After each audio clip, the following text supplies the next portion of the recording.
Bienvenue à tous dans cette grande édition du journal sur la Voix Sainte TV, dont voici les principaux titres. Le rideau est tombé sur la 3e convention internationale de l'Église ambassade des miracles à Abidjan, le point dans cette édition. Mauvais choix tactique ou inexpérience des joueurs, comment expliquer l'élimination des éléphants de Côte d'Ivoire aux phases éliminatoires du mondial de football 2018, éléments de réponse dans ce journal. Et puis en fin d'édition, nous vous proposerons une enquête sur le marché de la friperie au Cameroun. Ouvrons cette édition par la 3e convention internationale de l'Église ambassade des miracles. Cette convention a tenu toutes ses promesses car toutes les régions de la Côte d'Ivoire et la diaspora étaient représentées. Le thème de cette 3e convention, que ton règne vienne, extrait de Matthieu 6, verset 10. Martial Kwasi. C'est un palais des sports de Treichville plein à craquer qui a abrité la cérémonie de clôture de la 3e convention internationale de l'Église ambassade des miracles ce dimanche 12 novembre 2017. Le peuple de Dieu réuni avec à sa tête le bishop Ouattara Mohamed Idriss et son épouse Maman Tania ont reçu des paroles de bénédiction, des proclamations prophétiques de la part des différents orateurs dont le révérend Yaédion Robert, président fondateur de l'Église Baptiste Œuvre Mission et le couple Owens des États-Unis d'Amérique. Chants, danses et prières ont meublé cette cérémonie. Mais le clou a été la présentation officielle du temple de l'église ambassade des miracles Abidjan d'une capacité de 4000 places. Il sera livré dans 3 mois. Rappelons que le thème de cette 3e convention internationale de l'église ambassade des miracles qui s'est tenue du 7 au 12 novembre 2017 est que ton règne vienne, extrait de Matthieu chapitre 6 à son verset 10. Le plan de développement de la Guinée 2016-2020 accorde la priorité aux infrastructures économiques et à la production électrique en vue de diversifier l'économie très dépendante du secteur minier. Dans cette perspective, le pays a levé un fonds de 20 milliards de dollars. Martial Kwasi. Au cours d'une rencontre à Paris avec les partenaires publics et privés de la Guinée, le gouvernement guinéen a annoncé jeudi 16 novembre 2017 avoir levé plus de 20 milliards de dollars d'engagement pour financer un plan quinquennal de développement de la Guinée. Près de 300 participants étaient conviés à cette réunion. Investisseurs privés ou représentants de pays partenaires comme la France qui a promis 591 millions de dollars, mais aussi des puissances émergentes comme la Chine, la Russie et l'Inde. Après le double choc de l'épidémie d'Ebola 2014-2015 et de la chute des coûts de matières premières, la croissance du PIB a rebondi de 6,5% en 2016, 6,7% attendu cette année. C'est félicité le vice-président de la Banque mondiale pour l'Afrique, Maka Diop. Le président Alpha Condé a quant à lui remercié les investisseurs et bailleurs de fonds qui ont fait confiance à la Guinée et lui ont garanti un développement qui profitera non seulement à toute la population guinéenne, mais également à toute la grande région de l'Afrique de l'Ouest. L'objectif initialement prévu a été largement dépassé. L'avenir de la Guinée n'est pas dans les mines qui ne donnent pas beaucoup d'emplois, mais l'agriculture, la transformation des produits sur place, a plaidé M. Condé, citant en exemple le fonio, une céréale sans gluten cultivée depuis des millénaires en Afrique de l'Ouest. Près de 80 millions de terres arables ne sont pas cultivées dans ce pays, pourtant le plus arrosé de la sous-région, avec plusieurs fleuves et affluents. Le commentaire était plutôt signé de France Dominique Conan. La mesure d'interdiction de se procurer des défenses d'ivoire prise par l'ex-président américain Barack Obama a été remise en cause par l'administration Trump. Celle-ci autorise à nouveau l'importation de trophées d'éléphants tués au Zimbabwe et en Zambie. Une décision vue d'un mauvais œil. Une nouvelle décision de Washington qui suscite la controverse. Les autorités américaines autorisent à nouveau l'importation de trophées d'éléphants tués au Zimbabwe et en Zambie. Elles mettent notamment fin à une interdiction de se procurer des défenses prisées pour leur ivoire et mises durant le mandat de Barack Obama, alors que les fils de Donald Trump s'affichent comme des aficionados de la chasse en Afrique, de quoi s'attirer les foudres des associations de protection animale. Au cours des 7 dernières années, plus de 140 000 éléphants de savane ont été tués à cause du braconnage. Il n'y en a plus que quelques milliers en Afrique et ce chiffre plonge. Donc autoriser les chasseurs de trophées à venir et à décimer une population, cela revient à accélérer l'extinction des éléphants d'Afrique. Entre 2007 et 2014, le nombre de pachydermes aurait chuté de 30% sur le continent africain selon une organisation de défense des éléphants. L'autorisation d'importation de trophées est valable pour l'instant jusqu'à la fin de l'année prochaine, mais elle devrait être réexaminée dans les mois à venir afin de prolonger sa validité. L'élimination des éléphants de Côte d'Ivoire dans le cadre du Mondial 2018 a fait l'effet d'une véritable douche froide dans le milieu sportif ivoirien. Comment expliquer cette débâcle? Mauvais choix tactique de l'entraîneur ou inexpérience des joueurs? Allons-nous vers un déclin du football ivoirien après avoir fait preuve d'une grande performance ces 10 dernières années? Dossier réalisé par Ange Seri.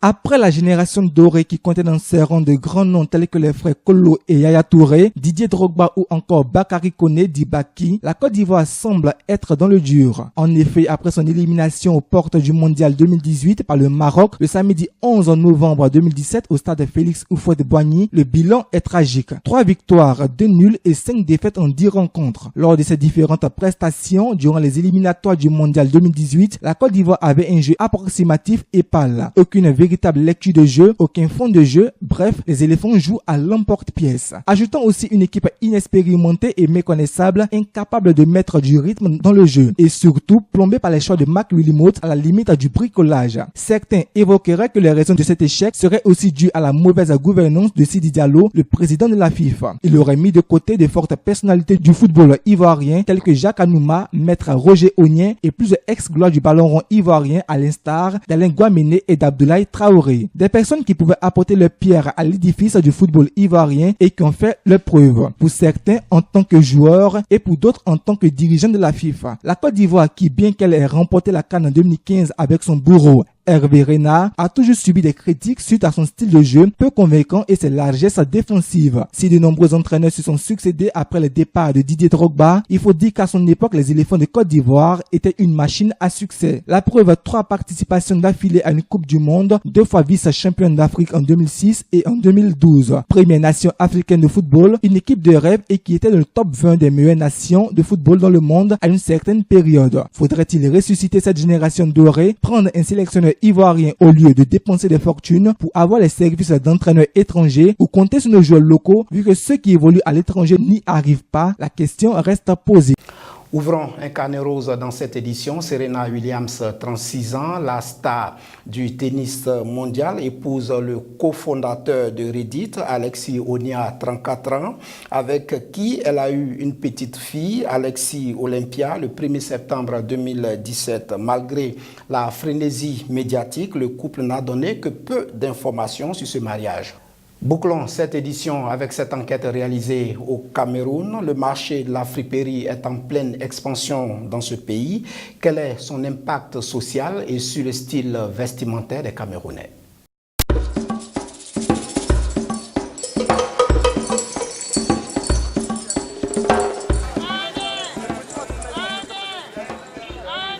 Tous les matins, c'est le même rituel.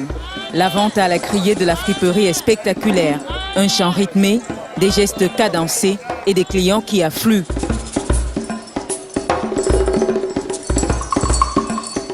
Nous sommes au marché Nkoulouloun à Douala au Cameroun, un lieu marchand réputé pour son ravitaillement en produits usagés. Dans ce tas de vêtements, la main choisit une robe jaune. Ici, pas de cabine d'essayage. La transaction se déroule en pleine rue, juste le coup d'œil suffit. C'est donc une fois à la maison qu'on pourra apprécier la qualité de l'article. Adèle et Marie sont des habitués de ce lieu. Elles viennent ici régulièrement pour leurs courses. Qu'est-ce que vous achetez? J'achète des robes. J'achète des robes pour ma grande sœur au fait. Et pourquoi vous avez choisi de venir ici? J'ai choisi de venir ici parce que c'est un endroit approprié pour nous. Le coût est à bas prix. Oui, raison pour laquelle je suis venue par ici. Et c'est un endroit approprié pour nous qui n'avions pas de moyens pour aller dans des supermarchés, des boutiques et tout est consommé. Mais avant d'arriver au marché Nkoulouloun, vêtements, chaussures, sacs et autres marchandises parcourent un long chemin. De l'Europe, l'Asie, l'Amérique pour le Cameroun. Tout commence par la négociation des importateurs auprès des fournisseurs. Ensuite, Le listing de la nature de la commande est dressé, s'ensuit chargement des conteneurs et livraison. Le procédé s'est bonifié au fil du temps. Claude Défaut est importateur. La crise économique a sévi dans les pays africains particulièrement. Les jeunes sont trouvés dans une situation de précarité. Beaucoup sont donc lancés dans le secteur de la friperie et c'est ainsi que le secteur s'est développé. Et vous savez, les jeunes qui se lancent dans un secteur, il y a des intellectuels, il y a des diplômés dans le secteur, ils apportent des touches particulières. La friperie est apparue au Cameroun dans les premières années du protectorat franco-britannique. Le secteur s'est largement développé avec l'entrée en jeu de divers agents économiques. Pour approfondir cette réflexion, nous prenons la route du marché Mbopi. Celui-là même qui ravitaille toute la zone CEMAC. Ici, s'apprécie le mouvement des conteneurs. Ils vont et viennent, se déchargent sous l'œil vigilant des pointeurs.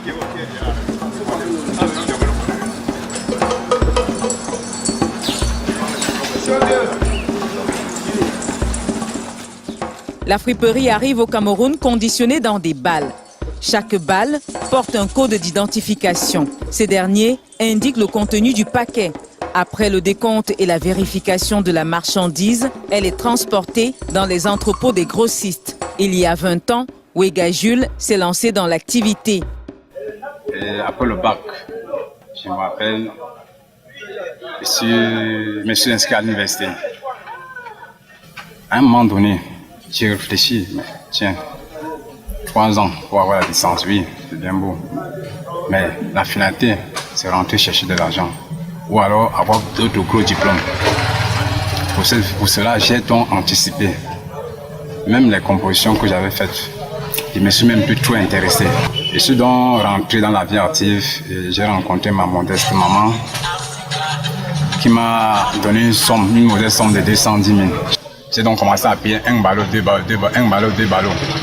Aujourd'hui, je suis fier. Je vends maintenant aujourd'hui en conteneur. Depuis les débuts de Jules, les choses ont bien changé. Les balles venaient confondues comme un ensemble. À l'intérieur de l'ensemble, il y avait des éléments, plusieurs sortes d'éléments. On pouvait trouver les BH, les NR, etc., etc. Ce qui fait que le vendeur trouvait son compte. Mais au fur et à mesure, le temps avançait. Les fournisseurs ont aussi compris que peut-être de cette façon, ils perdaient aussi. Ils ont commencé à subdiviser les 16 éléments. Ce qui fait qu'aujourd'hui, on a ballot spécial de BH, ballot spécial de NR, ballot spécial de Tico, ballot spécial de Shore, etc., etc. C'est donc dans cet espace que se ravitaillent les semi-grossistes ou simplement les détaillants. Lorsque la balle est achetée, elle est dirigée vers les marchés environnants.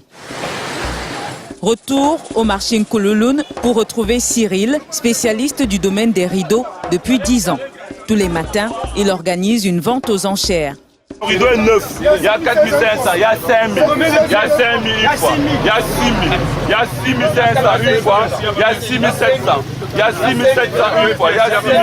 Notre activité que nous menons, ça sert à l'économie du Cameroun. Ça aide tout le monde, ça aide tous les Camerounais. Parce que vous avez constaté, on avait environ 40 à 50 personnes tout à l'heure devant vous. Donc chacun a essayé de trouver quelques rideaux pour aller nettoyer sa maison. 11 heures, la vente aux enchères est terminée. Cyril peut reprendre son souffle. Il détient le secret de son métier.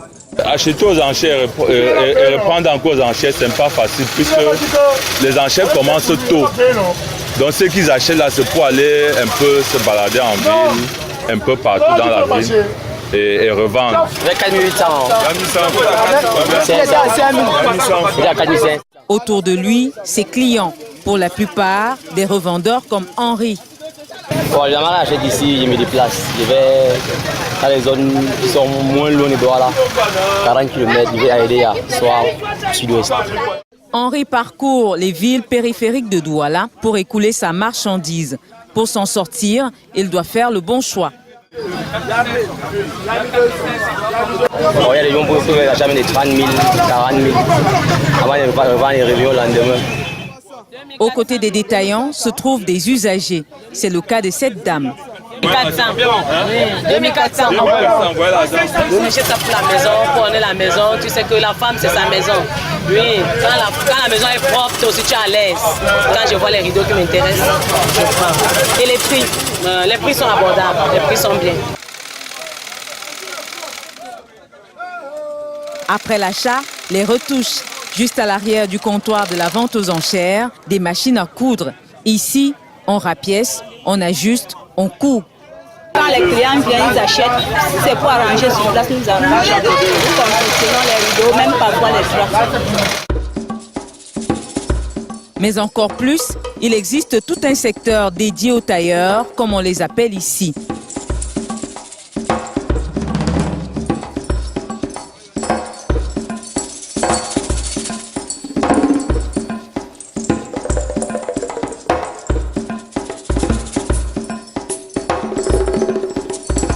À longueur de journée, les vêtements achetés à la friperie sont raccommodés. Rien qu'au marché Koulouloune, il serait plusieurs centaines à pratiquer cette activité. Et grâce à cela, s'occuper de leur famille. On fait la couture, on fait tout, la broderie, on fait tout. Oui. Depuis 15 ans que vous pratiquez, vous avez vu le métier évoluer. Qu'est-ce qui a changé? Oui, justement, depuis 15 ans, on a commencé, on était à 8. Au moment, il y a déjà plein de personnes, donc cela veut dire ça donne. On est plus de 250 maintenant. Cela veut dire ça marche. En 2005, le Cameroun comptait 500 000 travailleurs dans le marché de la friperie. Aujourd'hui, vu la croissance démographique, ce chiffre pourrait avoir augmenté. Oui, la friperie aujourd'hui a beaucoup évolué. En effet, la friperie avant était réservée à certaines catégories de personnes. Aujourd'hui, il y a eu tellement de nouveaux entrants qui en ont fait le métier. Et vous savez, lorsque les jeunes se trouvent dans un secteur, ils apportent leur touche personnelle. C'est pourquoi aujourd'hui, vous avez des entreprises de friperie bien structurées.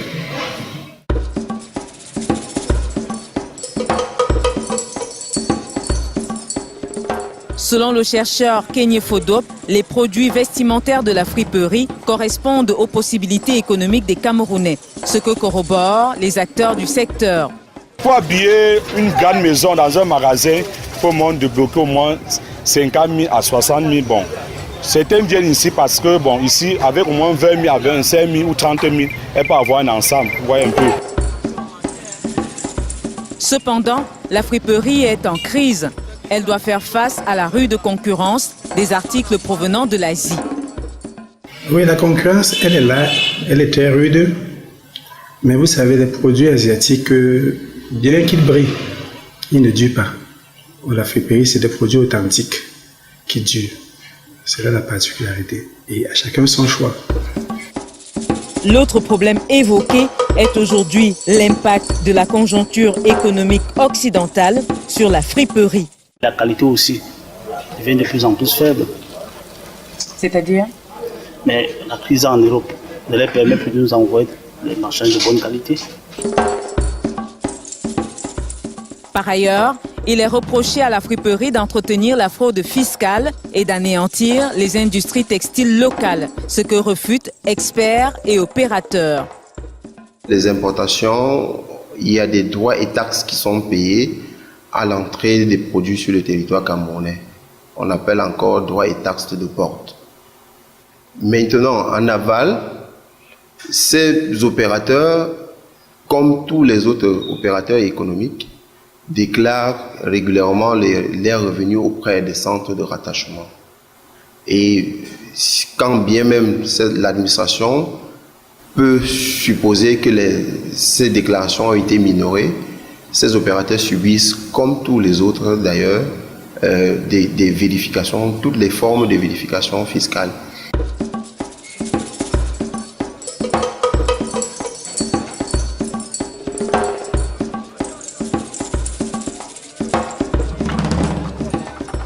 La friperie, elle, plutôt contribue à l'évolution de l'offre locale, en ce sens où certains stylistes s'inspirent des produits de la friperie. Et vous savez, dans les produits de la friperie, il y a des produits, des stylistes de renom international. Et vous savez, pour avancer, il faut des repères. Et par ailleurs, vous avez aussi certaines personnes qui sont accros à leur culture vestimentaire, traditionnelle par exemple. Bref, pour ce qui est des consommateurs, chacun trouve son compte et chacun a sa part de marché.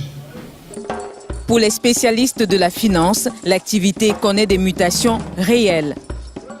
La friperie était un produit de consommation de masse, puisqu'il s'agit des vêtements le plus souvent usagés. Vêtements usagés qui, sur le marché, coûtent relativement bas que les produits, que les autres produits des secteurs industriels. Donc, à ce titre, on peut penser que les opérateurs du secteur de la friperie contribuent de leur façon à l'action du gouvernement, qui est de lutter efficacement contre la vie chère de nos concitoyens.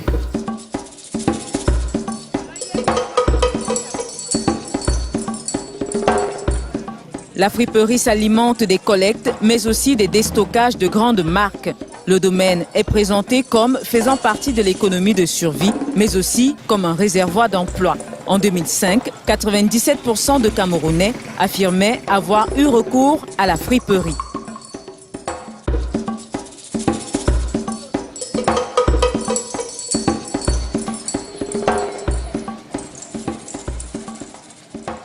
Voilà, ainsi prend fin cette grande édition du journal sur la Voix Sainte TV. Merci de l'avoir suivi et bonne suite des programmes sur nos antennes.